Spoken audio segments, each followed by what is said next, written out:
Il-mixja politika reċenti ta' Malta rat ħafna tibdil f'dawn l-aħħar snin.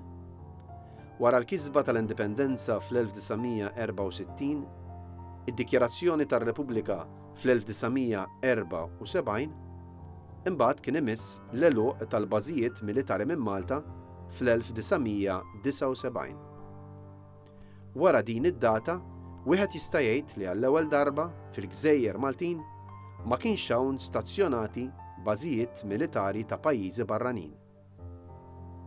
Il-mafkar juri l-mixja li waslet biex ikun hemm il-ħelsien minn dawn il-bażijiet militari. L-iskultur Anton Agius ħaseb biex juri kemm it-triq lejn dan il-jum kienet twila u mhux dejjem kienet dritta.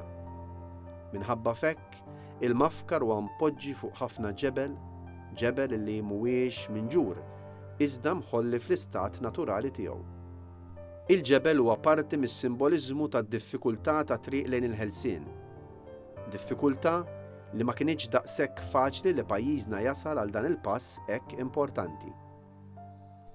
Il-mogħdija li hemm għal bl-istess blat mhijiex dritta lanqas, imma isserreb u mimlija s-siġar tal-bajtar. M'hemmx fjuri jifuħu, għax kif diġà semmejna, it-triq kienet twila, diffiċli u wiebsa, apparti li kienet mimlija skossi u diffikultajiet. L-iskultur għaraf joħloq mafkar li jirrappreżenta d-diffikultajiet politiċi kollha li għaddew minnhom il-Gżejjer Maltin. Anton Agius ħaseb biex jirrappreżenta realistikament it-triq diffiċli li kellha Malta biex waslet sa hawn. Qiegħed juri wkoll eżattament dak il-mument preċiż meta tniżlet il-bandiera tar-Renju Unit u tellet il-bandiera Maltija permezz ta' 4 figuri li hemm fil-quċċata. Il-Malti li marjat il-bandiera tar-Renju Unit lill-Baħar Ingliż. Figura oħra qiegħda iddoq il-bjugil. Tajjeb li jingħad li filwaqt li l-biċċa l-kbira tal-monumenti li jfakru avvenimenti importanti jsiru ħafna snin wara l-istess avveniment, fil-biċċa l-kbira biex ikun iċċelebrat xi anniversarju, dan il-mafkar għandu sinifikat ieħor. Fil-fatt kien diġà imbena u tqiegħed fejn naraw illum u ċ-ċerimonja saret eżattament fuqu. B'hekk, il-figuri li qiegħed juri Anton Agius l-iskultur huma mera ta' dak li seħħ fil-lejl tal-31 ta' Marzu 1979 quddiem folla kbira ta' nies.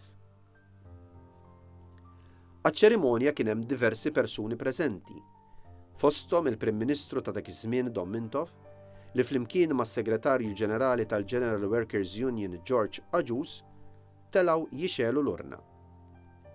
Quddiem l-istess mafkar kien hemm sorġut id-destroyer tal-flotta Ingliża HMS London.